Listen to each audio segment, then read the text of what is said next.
Hola guerrera, soy Mirelis Mejías, antes química en alimentos, con un matrimonio infeliz, llena de creencias limitantes y presa de culpas y justificaciones.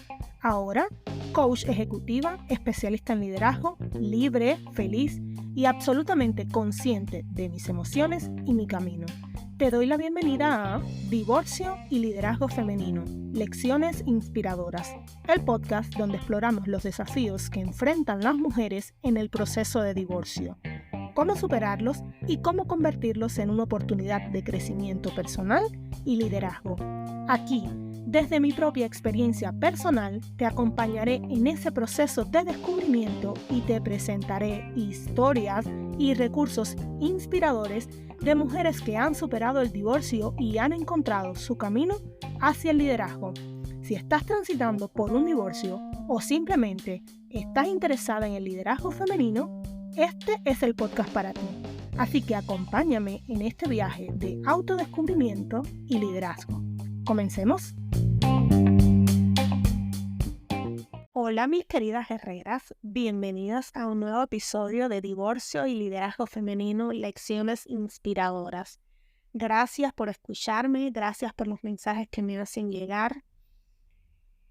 Esta semana quería hacer un episodio sobre finanzas y divorcio. La semana pasada estuvimos hablando sobre liderazgo y autoestima y tiene mucho que ver nuestra autoestima con nuestras finanzas personales. En primer lugar, porque nuestras finanzas personales, además de ser un problema personal cuando están en el matrimonio, es un problema matrimonial, como lo puede ser la infidelidad, como lo puede ser la falta de confianza, como lo puede ser la falta de comunicación. Los problemas financieros son un problema matrimonial. Y esta semana yo estuve viendo una serie que hablaba sobre estos temas y es increíble el número de matrimonios que se ocultan cuestiones como estas, como deudas, compras que se hacen en secreto, acciones financieras que se toman sin contar con la pareja. Y para empezar, un matrimonio es una empresa. Es una empresa donde se invierte y donde se espera un retorno a la inversión.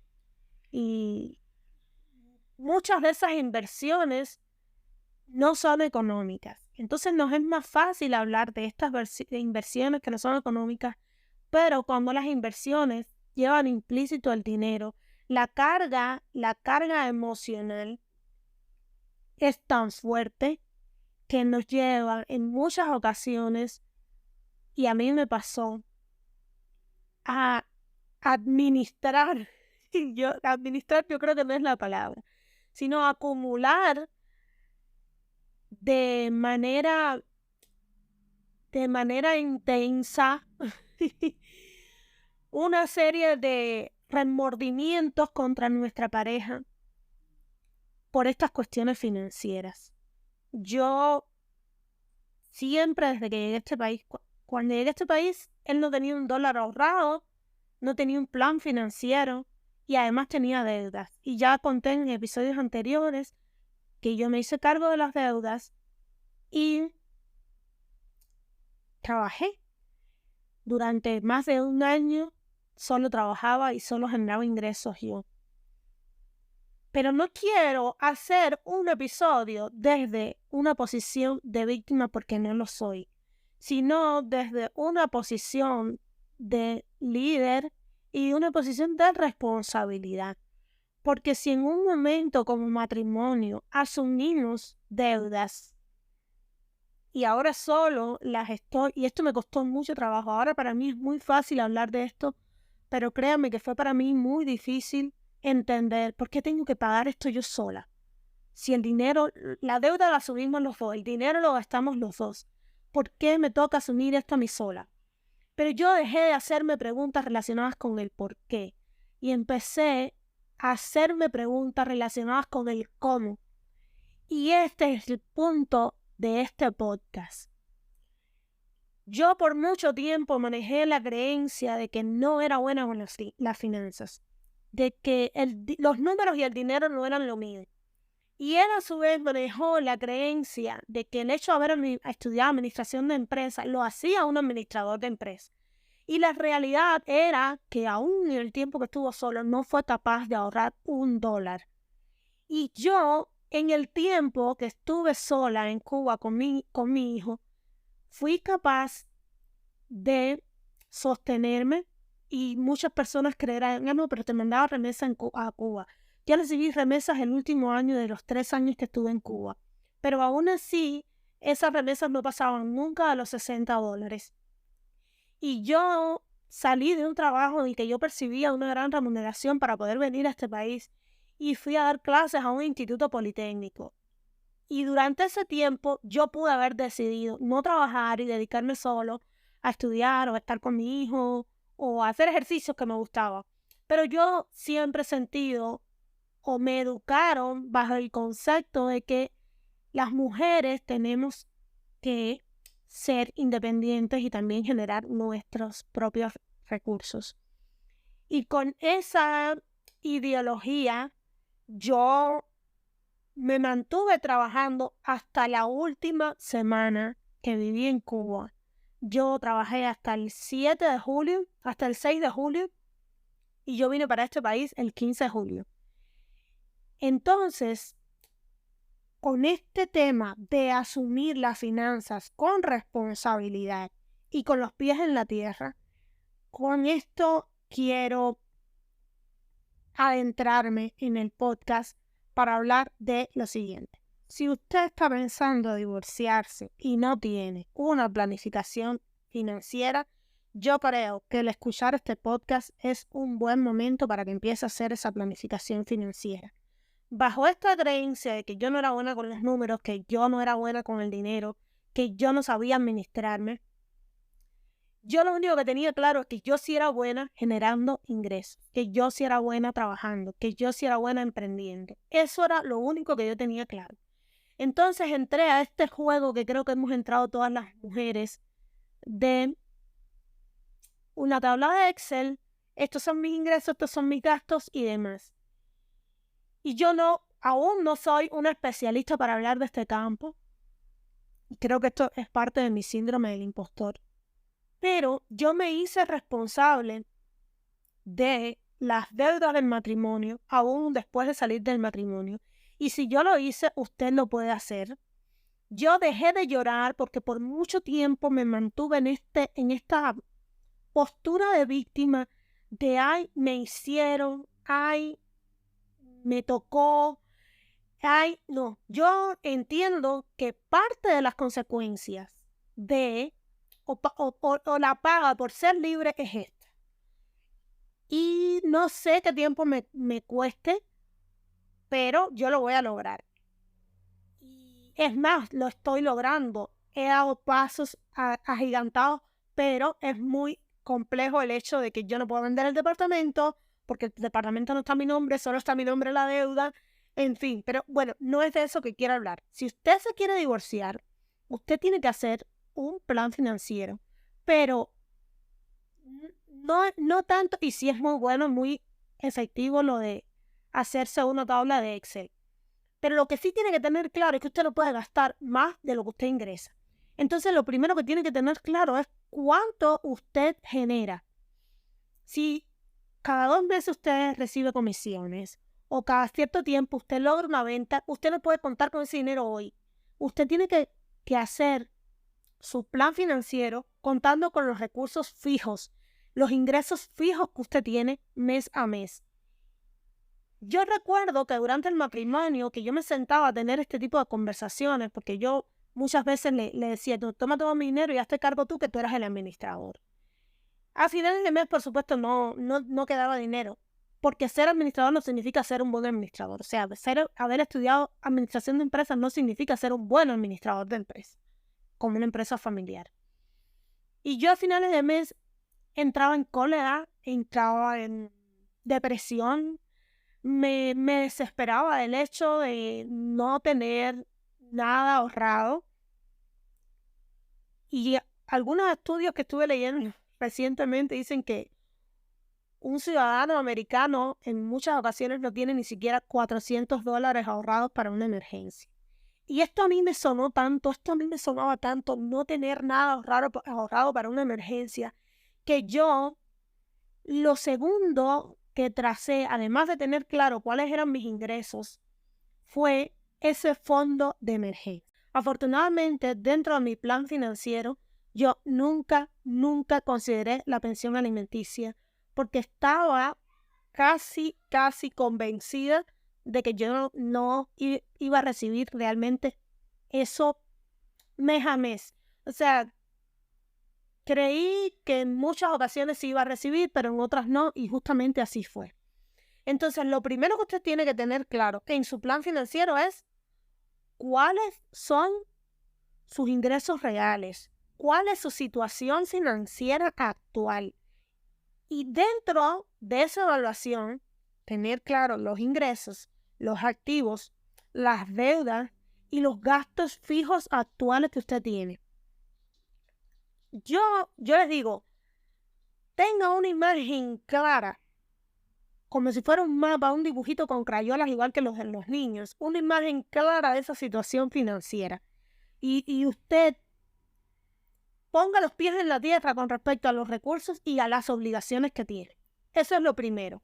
Y puede que en ese momento usted diga, ¿qué es lo que suele suceder? No me alcanza. Sí le va a alcanzar. Sí le va a alcanzar, porque si a mí me alcanzó incluso para tener un fondo de emergencia, a usted también. En segundo lugar, determine fijo las necesidades de sus hijos. Y dentro de las necesidades de los niños está alimentación, educación y salud. Afortunadamente mis hijos son muy saludables físicamente, pero yo tenía que encontrar la manera de garantizarles a ellos que no se quedaran sin su lechita, que no se quedaran sin su comidita diaria, pero además yo tenía que garantizarles a mis hijos una niñera, porque yo tenía que trabajar. O sea, y eso no podía fallar, porque eran 2 niños de 8 años y de 3 años en aquel entonces.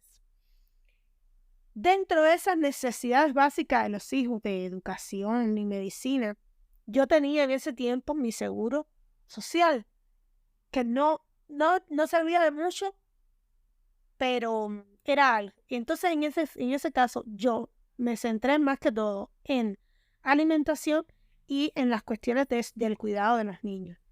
Calculé todos los gastos que estaban asociados a ello y tuve en cuenta también unos posibles cambios o aumentos. Afortunadamente en ese tiempo los niños estaban en teleclase y yo no tenía que gastar en transporte recorrido ni mucho menos. Luego yo establecí un presupuesto. Eso es lo siguiente que le toca hacer. Establecer un presupuesto para eso. Establecer un presupuesto con responsabilidad. Y eso significa que usted no se puede salir de ahí. Ese presupuesto tiene que tener reflejado también los ingresos, y los gastos esperados dentro de ese presupuesto.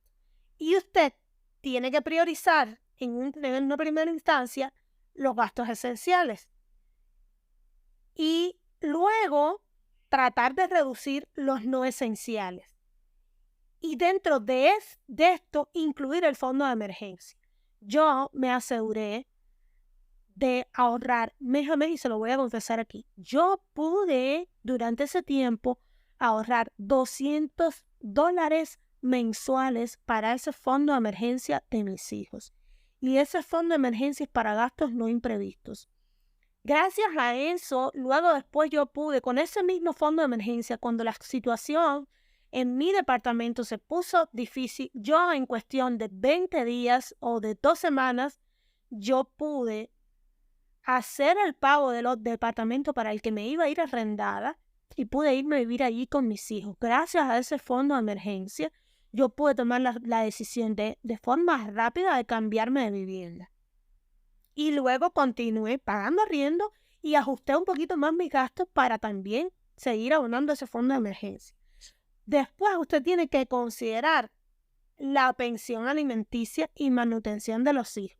Después que usted tiene eso Y si ese ingreso que es para sus hijos, usted lo recibe, yo les recomiendo que lo deje dentro de ese fondo de emergencia. Pero no cuente nunca con la pensión alimenticia para todo esto. Encárguese usted, asegúrese usted, porque no siempre va a percibir la pensión alimenticia.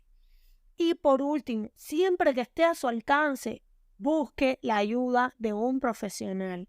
No siempre estos profesionales le van a pedir mucho dinero por eso. De hecho, hay profesionales que el gobierno destina para esto y que son completamente gratuitos y que le pueden ayudar. Y para mí fue muy importante tomar papel y lápiz, por eso le digo papel y lápiz siempre. Para mí fue muy importante hacer un plan para el futuro.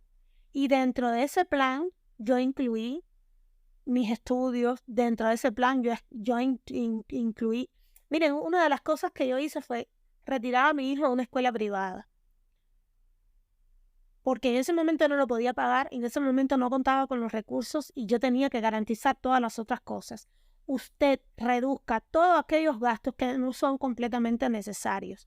Mis hijos estudiaron escuela fiscal hasta este año y el próximo año irán a escuela privada nuevamente porque yo he logrado ajustar mi situación financiera y mejorar mi situación financiera para que ellos tengan ciertos beneficios también. O sea, a todos nos tocó hacer ajustes, a todos nos tocó hacer sacrificios de alguna manera, pero nunca dejamos que eso se volviera el centro de nuestras vidas. Y ahora voy a este otro tema que también suele confundir muchísimo, y es el hecho que creemos que hacer un plan financiero significa estar todo el tiempo en escasez, estar todo el tiempo limitados. Hacer un plan financiero, yo recuerdo que yo me sentía tan bien cada vez que yo cancelaba una cuota de una deuda, y eso me generaba tanta sensación de alivio, tanta sensación de libertad, que yo también incluí dentro de mi plan financiero los paseos, las vacaciones y una simple salida a tomar un helado. Todo lo planifiqué, porque es muy importante que si usted se queda sobre todo con hijos, los niños, ya es bastante el cambio al que se ven enfrentados, como para que también usted no vaya a tener un espacio de alegría, de esparcimiento con sus hijos. Y planificación financiera no significa no puedo pagar. De hecho, dentro de mi plan estuvo también educar a mis hijos en ese sentido, y nosotros jamás decimos no tenemos dinero. Nosotros jamás decimos no podemos pagarlo. Nosotros decimos vamos a planificarlo para hacerlo en otro momento. Esto está dentro de nuestros planes. Ya vamos a poder hacer esto. Pero nunca nos decimos no tenemos dinero, porque hacer un plan financiero no tiene que ver con limitación y con escasez. Eso es un pensamiento de carencia. Y yo entendí que esa no era la manera en la que yo quería que mis hijos se relacionaran con el dinero. Pero empecé por tener una relación distinta con el dinero, porque yo le tenía miedo al dinero, porque esta falsa creencia de que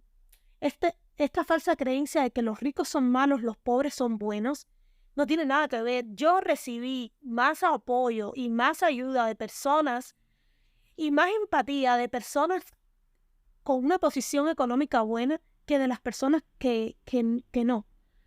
Por decirlo de alguna manera, el pensamiento de los ricos es un pensamiento de abundancia, pero también es un pensamiento, en su gran mayoría, obvio que hay casos que no, pero también es un pensamiento de ayudar hasta donde se pueda ayudar. Y yo recibí mucha ayuda, sobre todo emocional, y yo les he contado a estos amigos míos que me ayudaban, que me hacían las compras, que, en fin. Entonces, ese pensamiento de escasez no era el que yo quería que tuvieran mis hijos. Eso de no podemos pagarlo, no podemos hacer planes. Yo empecé a hacer planes de cómo me quería vestir, de cómo quería que fuera mi cuerpo, cómo quería verme, cómo quería sentirme como mujer.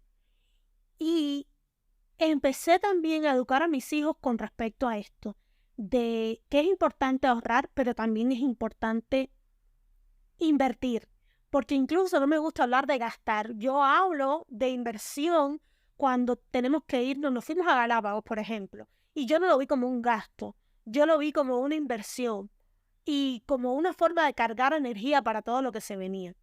Y a pesar de que yo tenía que asumir estos gastos de deudas que no eran completamente mías, yo asumí con responsabilidad eso, pero también me dije, yo voy a disfrutar de esto para cargarme de la energía que necesito y luego hacerme responsable de esto otro. En el caso de los niños, les di una alcancía. Mi hijo tiene al día de hoy una alcancía llena de billetes. Y se está leyendo un libro de Robert Kiyosaki para adolescentes de cómo invertir y cómo generar más riquezas. Porque más allá del hecho de que a mí, por ejemplo, me criaron, a mí mis padres me dijeron desde pequeña, tienes que estudiar, hacer una carrera universitaria y luego trabajar. Mi mamá era una mujer que cuando en la casa el sueldo no alcanzaba, ella lo mismo hacía helados, que hacía gorros tejidos, que hacía, que vendía aguacates de una planta, un árbol de aguacate que teníamos en la casa. Fue muy creativa, pero mi papá no. Yo desde que crecí lo que vi fue viendo a un hombre trabajador y una mujer trabajadora ajustándose a eso. Pero esa no tenía por qué ser mi realidad. Y yo tenía un anhelo y yo tenía una necesidad, incluso más que económica, una necesidad emocional y de servicio de tener un emprendimiento. Ya yo había empezado con cuánto pongo y en el 2021 yo dije, este es mi momento o nunca lo voy a hacer. Y a usted también le digo, si usted tiene una idea en mente, el momento ideal no existe. Las condiciones correctas no existen. Empiece a hacer lo que usted puede hacer. Si usted lo que quiere es emprender, empiece hoy. Empiece hoy. Si usted no puede correr 2 kilómetros, empiece corriendo 200 metros. Si usted no puede hacer 25 abdominales, empiece haciendo 2 abdominales, pero empiece a hacer algo. Y eso sí es un mensaje especial que les quiero dar, porque al día de hoy, cuánto pongo ha cambiado muchísimo. La principal idea de negocio, pero cuánto pongo ya está generando unos ingresos que yo no me imaginaba hace 2 años cuando empecé. Estamos teniendo un proyecto tan lindo. Yo me asocié en el 2020, a finales del 2022, que no lo tenía en mente, y estamos haciendo cosas tan lindas, pero porque un momento de mi vida en el que yo dije, tengo que hacerlo. No tengo las condiciones creadas, pero tengo que ir dando pasos y empiezo a hacerlo usted misma. Porque yo también cometí el error de decir, bueno, esto no puedo hacer porque yo no lo sé hacer. Pero no tenía las condiciones ideales como para pagarle a otra persona que lo hiciera y así todo lo asumí. Y terminé entendiendo que podía hacerlo yo sola porque no podía pagarle a otra persona para que lo hiciera. Y lo hice. Y quizás me demoré 6 meses más de lo que hubiese podido hacerlos con ayuda de otra persona, pero lo estoy haciendo. Después de hacer esta planificación financiera, tiene que hacer una división de activos y deudas. ¿Por qué? Porque yo no lo hice en mi momento y esto sí, sean bien claras. Yo no pude hacer una división de activos y deudas también por la falsa creencia de que iba a ser mala persona si lo dividía. Que yo era una mala persona si a esta persona yo le decía que tenía que pagar la mitad de las deudas. Y finalmente, ¿en base a qué se basaba esa creencia? Esa creencia se basaba ante el hecho de que como yo generaba más ingresos, yo tenía que ocuparme de la mayor parte de las deudas. Y sí, la verdad es que yo generaba más ingresos, pero yo también me estaba quedando con 2 niños. Eran mayor cantidad de ingresos para 3 personas contra menor cantidad de ingresos para una persona. Y esto es como no dejar las cosas claras, no poner las cosas sobre la mesa. Por el falso criterio de que los ricos son malos, los pobres son buenos. Y esta creencia de que me voy a sentir como una mujer mantenida si le tengo que pedir este tipo de cosas, o más bien bajo el hecho de que yo soy una mujer suficiente, yo soy una mujer capaz.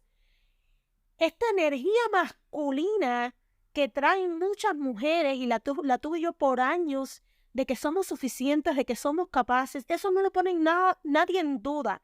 Eso nadie lo pone en duda. Pero eso no significa que usted tenga que asumir cargas que no le corresponden. Pero eso no significa tampoco que usted no pueda pedir ayuda o pedir lo justo que le corresponde.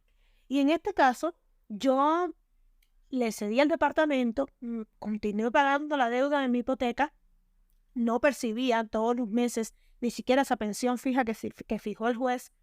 Y aún así, yo nunca, ni una sola vez, le dije que se hiciera cargo de las deudas que teníamos en conjunto, que siempre las asumía yo de manera natural, porque estábamos casados y el matrimonio era esa empresa que teníamos que los dos sostener. Y nunca lo hice. Y hasta el día de hoy, estas son las consecuencias. Que cuando a veces le digo, no, la deuda de ese crédito que pedimos en conjunto, me dice, no, yo no me acuerdo de eso, porque me senté sobre la mesa y nunca se lo planteé. Y sencillamente es más fácil olvidarse de cosas que nunca tuvieron responsabilidad que de cosas que sí se hablaron. Entonces, si usted está pensando en divorciarse, tenga clara la división de activos y deudas. ¿Quién se queda con el departamento? ¿Quién se queda con el auto? ¿Quién paga la deuda? ¿Qué deuda te quedas tú? ¿Qué deuda me quedo yo? Y por escrito siempre.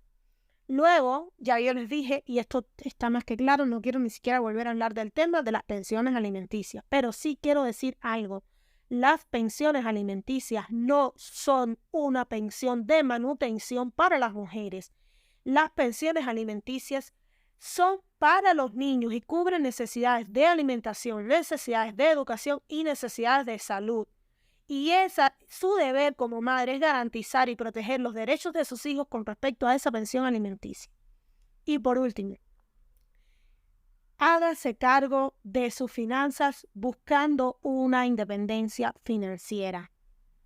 Busque, aun cuando usted ha sido una mujer que toda una vida ha sido mantenida de alguna manera por su esposo, busque la forma de tener independencia financiera, desarrolla habilidades financieras para tomar decisiones sólidas a largo plazo.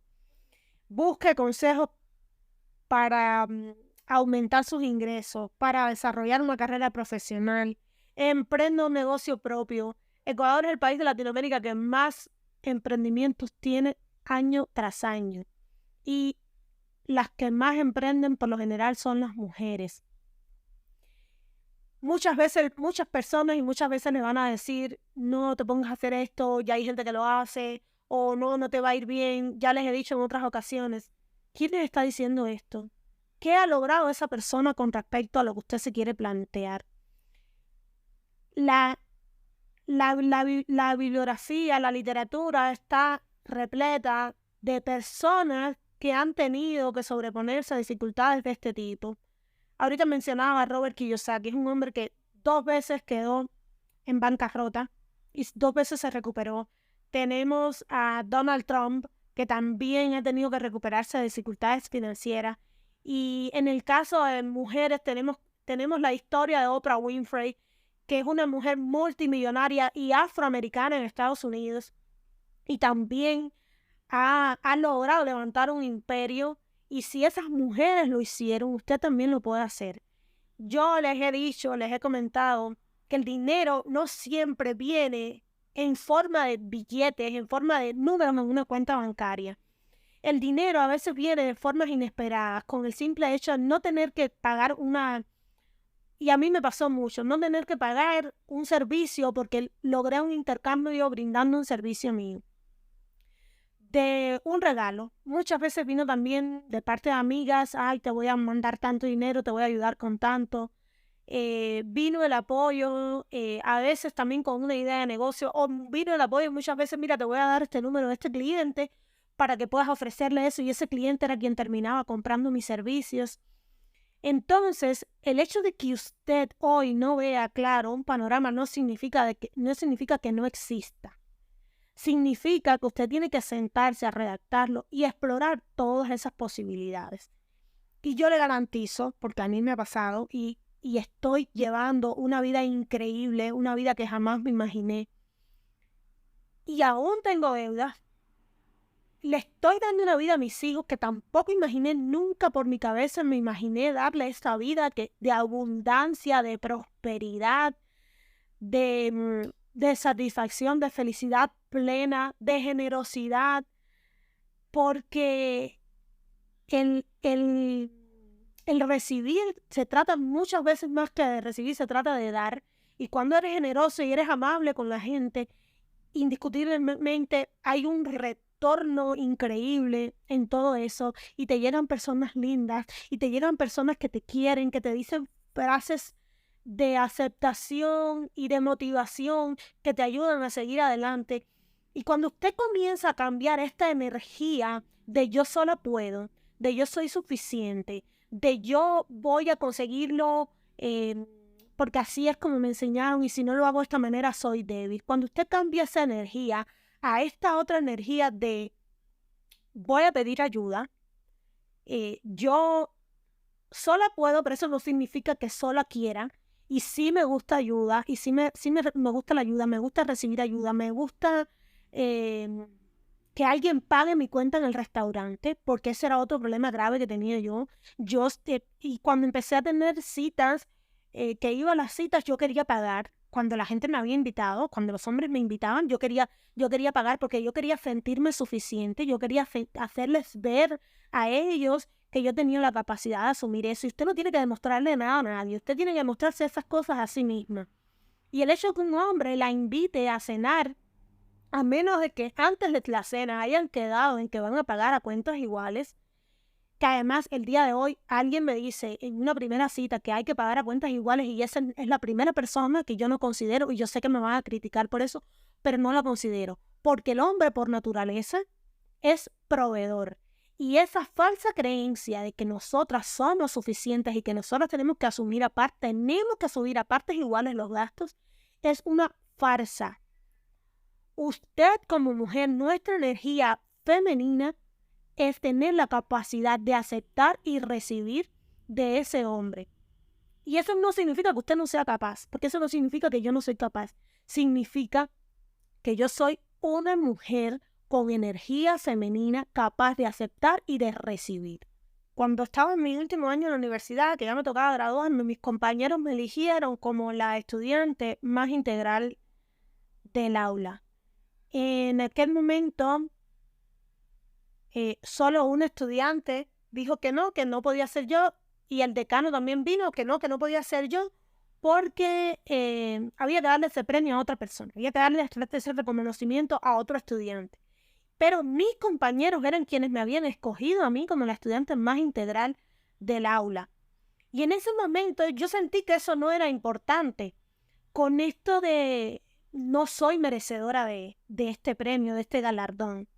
Y en ese momento, ya yo era novia del padre de mis hijos, y él me dice que sea la última vez que te dejes quitar algo que es tuyo. Y hoy yo tengo que decir, esa lección de él me sirvió para toda la vida, pero además le tengo que agregar algo, que sea la última vez que alguien les imponga algo que no les corresponde. Si es malo dejarse quitar algo que es nuestro, también es malo dejarnos imponer cuestiones que no nos corresponden. Y en cuestiones económicas y financieras, si a usted no le corresponde pagar algo, no lo asuma, aun cuando usted esté en la capacidad de hacerlo. No le corresponde, no lo asuma, porque al día de hoy ya lo asumí con responsabilidad, pero dije que es la última vez que asumo algo que no me corresponde. Y justo de eso quiero hablar en el próximo episodio del podcast, quiero estar hablando sobre cómo establecer límites después del divorcio con esa persona. En muchos casos, las mujeres que no tienen hijos en común, es muy fácil hacer el vínculo cero. Usted no tiene más nada que hablar con esa persona, no necesita comunicarse más nunca en la vida con esa persona. Pero en la mayoría de los casos, las mujeres que tenemos hijos, tenemos que seguir lidiando con ese ser, pero hay que hacerlo desde la salud, desde el bienestar, y establecer límites es primordial para conseguir ese bienestar después del divorcio. Hasta entonces, Aurabur.